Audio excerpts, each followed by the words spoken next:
Hi, this is Grammy from Grammy and Grandpa Read, and today I have a book for you called Raggedy Ann and Andy, the Pirate of Outgo Inlet by Catharine Bushnell and illustrated by Vernon McKissack.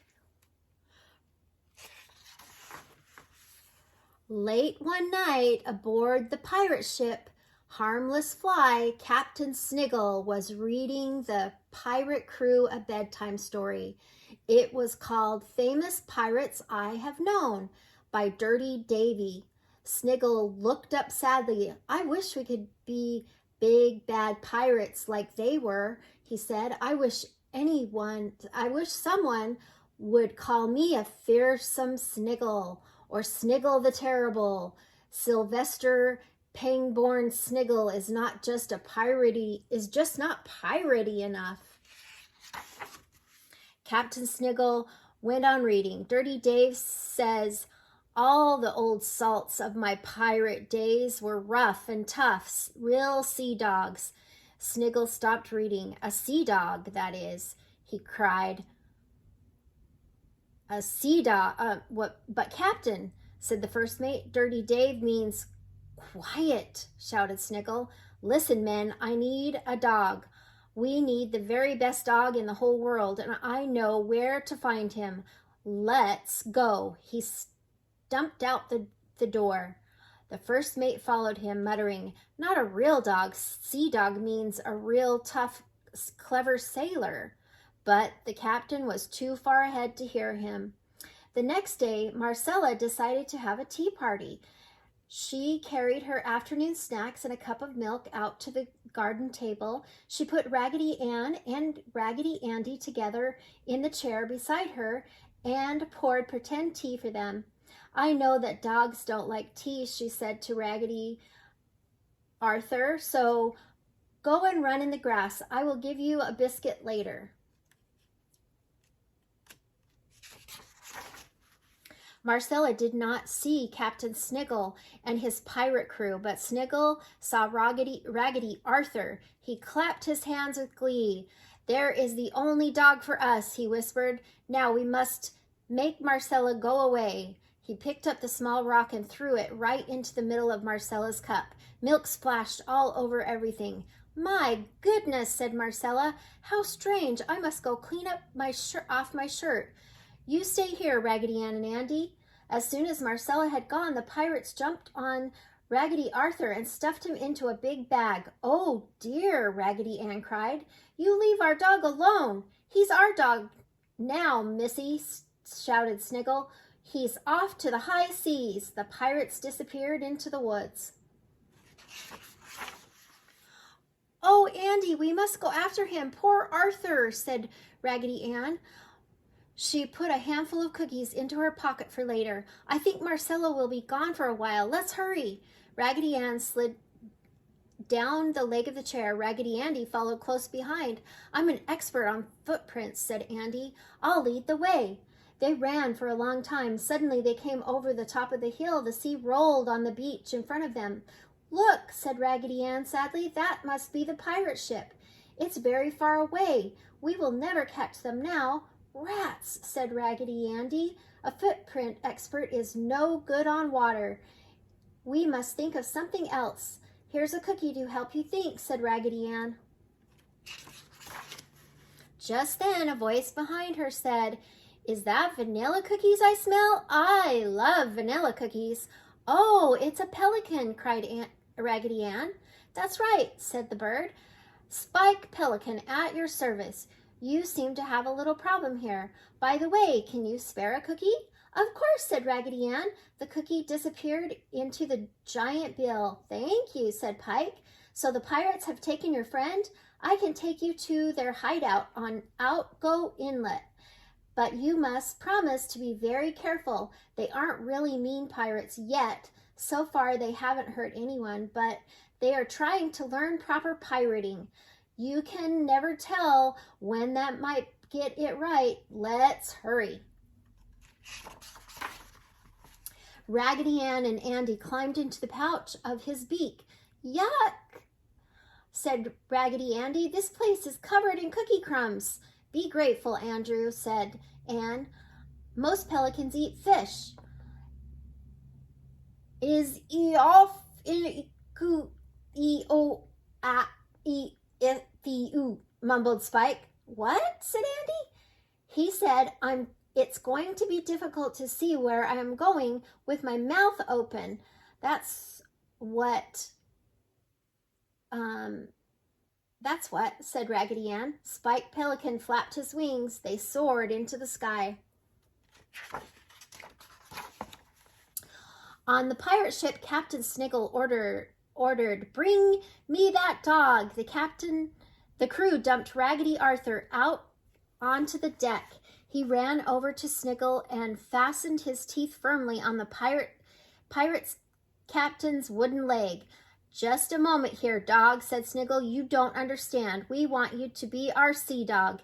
You will live in the lap of luxury. We will treat you like a king. You will have your weight in sirloin steak." Arthur's eyes lit up, but he did not let go. Raggedy Arthur is a one playroom dog. "Very well," said Captain Sniggle. "I tried to be nice. Clap him in irons, men." "But Captain," cried the first mate, I wouldn't do that to a dog. Besides, he's got your leg." "Never mind about that. Put the chains on him," bellowed the captain. "Full speed ahead to our Outgo Inlet hideout." Spike Pelican landed gently on the sand. "This is the Outgo Inlet," he said. "That shack is the pirates' hideout. If you hurry, you will be there before they are. But be careful." "We will, Spike," said Raggedy Ann. "Here is another cookie. Thank you for your help." She waved goodbye to the bird. Raggedy Ann and Andy ran to the bushes beside the old rundown shack. "Boy," said Andy, "this place sure is a dump. I thought pirates lived better than this." "Oops! Look out! Here they come." He and Raggedy Ann ducked out of sight. Captain Sniggle came first, loudly pleading, "Be reasonable, can't you?"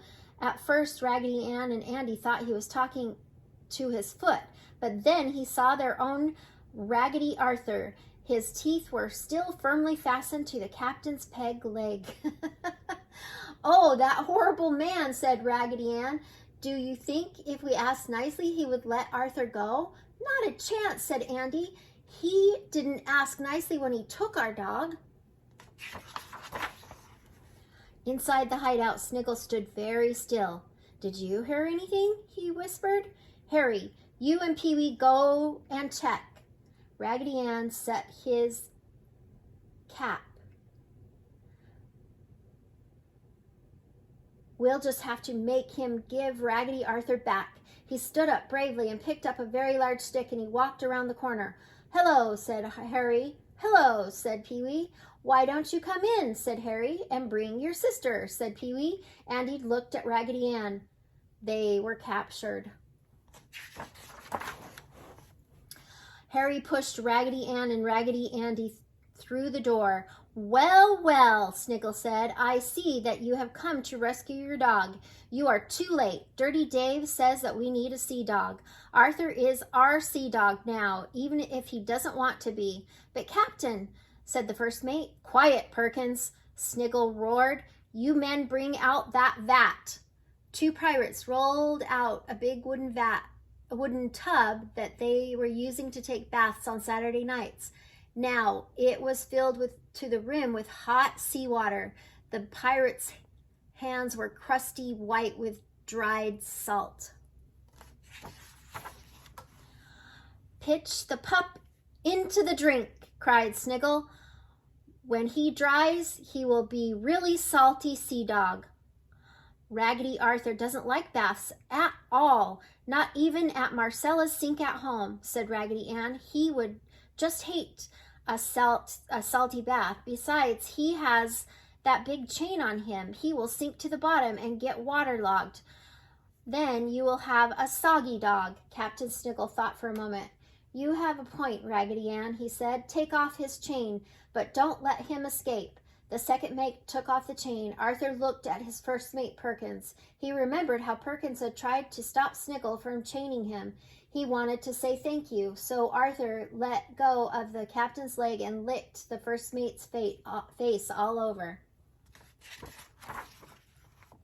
Perkins was indeed a dog lover, but Perkins was also very ticklish. He dropped Raggedy Arthur and rolled on the floor laughing.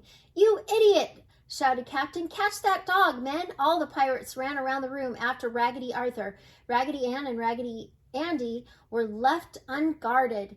Andy shouted, "Come on, Arthur!" The three of them ran out the door. The pirates all ran after them. The pirates ran faster. The Raggedies were soon surrounded. "Please, Captain," cried Raggedy Ann, "our playroom would be empty and sad without Arthur. Don't take him away." "I don't mean to make you sad," the captain snuffled. "Oh, bother." "But Captain," Perkins shouted, "I have been trying to tell you. Sea Dog is only a nickname for a really tough old sailor.